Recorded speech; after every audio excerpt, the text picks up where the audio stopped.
From wooden warships to nuclear-powered behemoths, here's every major US Navy vessel that's ever ruled the seas. Let's dive in. USS Constitution, Old Ironsides, 1797. The legend that started it all. This three-masted heavy frigate is still commissioned today, the oldest ship in the world that's still afloat. What made her special? During the War of 1812, British cannonballs literally bounced off her thick oak hull, earning the nickname Old Ironsides. She never lost a battle. Think about that.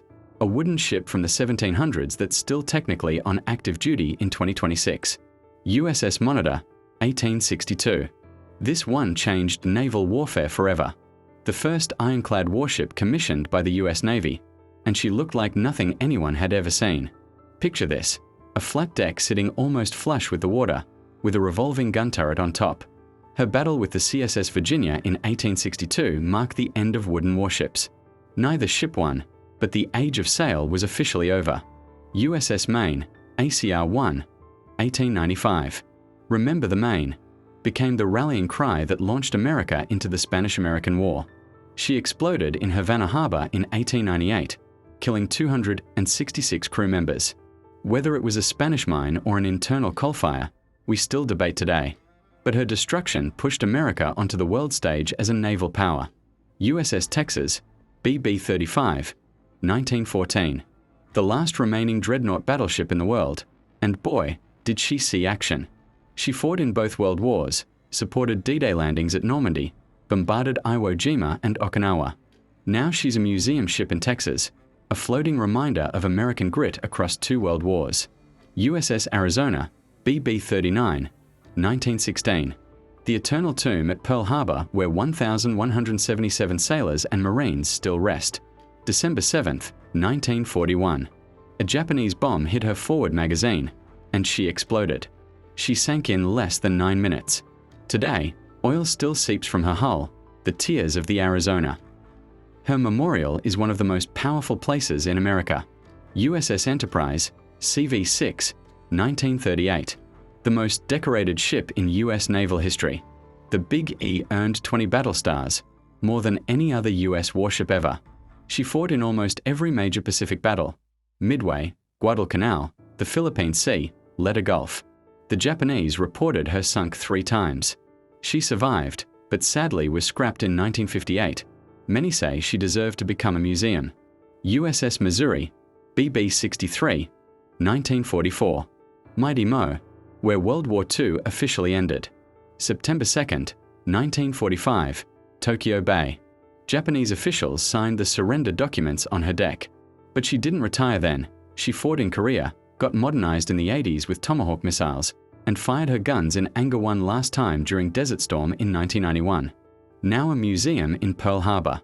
USS Nautilus, SSN 571, 1954. The world's first operational nuclear-powered submarine. This changed everything. No need to surface for air or fuel. In 1958, she sailed under the North Pole, something impossible before. Nuclear subs could stay underwater for months, making them the ultimate stealth weapons. Every modern submarine owes its existence to Nautilus. USS Forrestal, CV-59, 1955. The first of the supercarriers, basically a floating city. She pioneered the angled flight deck and steam catapults that all modern carriers use. But she's also remembered for tragedy. A 1967 fire killed 134 sailors, including future Senator John McCain, who barely escaped. Safety procedures changed across the Navy because of that day. USS Long Beach, CGN-9, 1961. The first nuclear-powered surface warship and the first cruiser built after World War II. She looked like she came from the future with those massive radar billboards. Could stay at sea indefinitely without refueling. Served from the Cuban Missile Crisis through the Gulf War before decommissioning in 1995. USS Enterprise, CVN-65, 1961. The world's first nuclear-powered aircraft carrier, and the longest naval vessel ever built.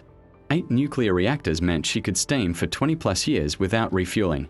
She served for 51 years, deployments from Cuba to Vietnam to Afghanistan. The distinctive Box Island made her instantly recognizable.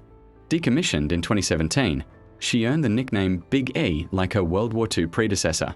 USS Ohio, SSGN 726, 1981. The lead ship of the class that carries America's nuclear deterrent. Originally designed to carry 24 Trident II ballistic missiles with nuclear warheads, 4 Ohio-class boats were later converted to carry 154 Tomahawk cruise missiles instead. These boats patrol silently, ensuring that any potential adversary knows, if they strike, we strike back. USS Ticonderoga, CG-47, 1983. The first Aegis cruiser, the most advanced air defense system ever created. The Aegis system can track over 100 targets simultaneously and engage them with SM-2 missiles. Think of it as the quarterback of a carrier strike group, coordinating air defense for every ship in the battle group. USS Arleigh Burke, DDG-51, 1991. The workhorse destroyer that defines the modern Navy. These destroyers are everywhere. 72 have been built with more coming. They can shoot down ballistic missiles, launch Tomahawks at land targets, hunt submarines, and defend carriers. Multi-mission destroyers that do everything. USS Seawolf, SSN-21, 1997. The quietest, most advanced attack submarine ever built, and the most expensive. Built to hunt Soviet subs in the deep ocean during the Cold War.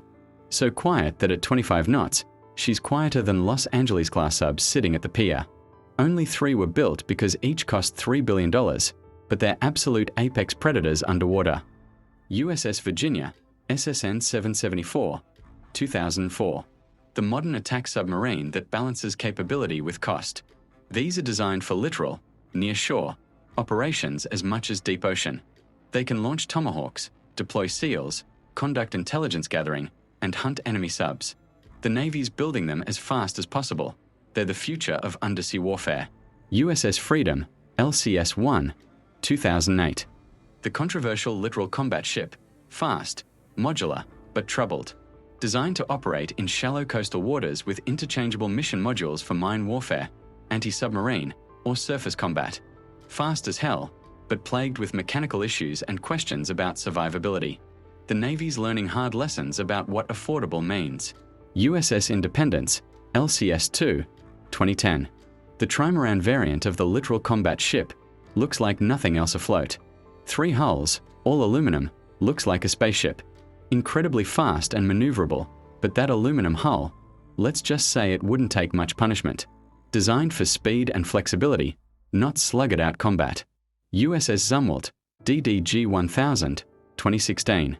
The most futuristic-looking warship ever built, and the most expensive destroyer in history. That angular tumble-home hull makes her look like she's from 2050. Originally planned for 32 ships, only 3 were built at $4.4 billion each. The advanced guns that were supposed to be her main weapons? The ammo became too expensive to buy, now being refitted with hypersonic missiles. USS Gerald R. Ford, CVN-78, 2017. The newest and most advanced aircraft carrier on Earth.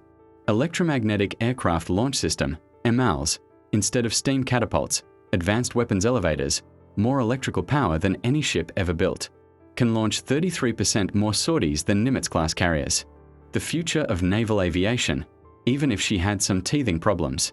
USS John F. Kennedy, CVN-79, 2024. The second Ford-class carrier, currently finishing construction.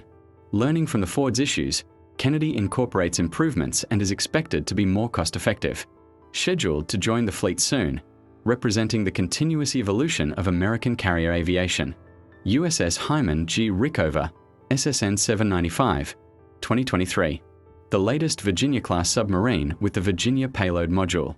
The Virginia Payload Module adds 84 feet to the hull, giving 4 large payload tubes carrying 40 Tomahawk missiles, supplementing what the Ohio-class guided missile submarines will provide when they retire. More firepower, more stealth, more capability.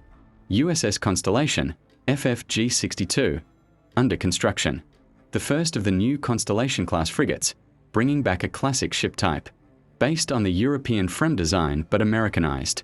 These frigates will fill the gap between small littoral combat ships and big destroyers. Designed for anti-submarine warfare, escorting convoys, and showing the flag around the world. These are the ships that ensured freedom of the seas. Fair winds and following seas.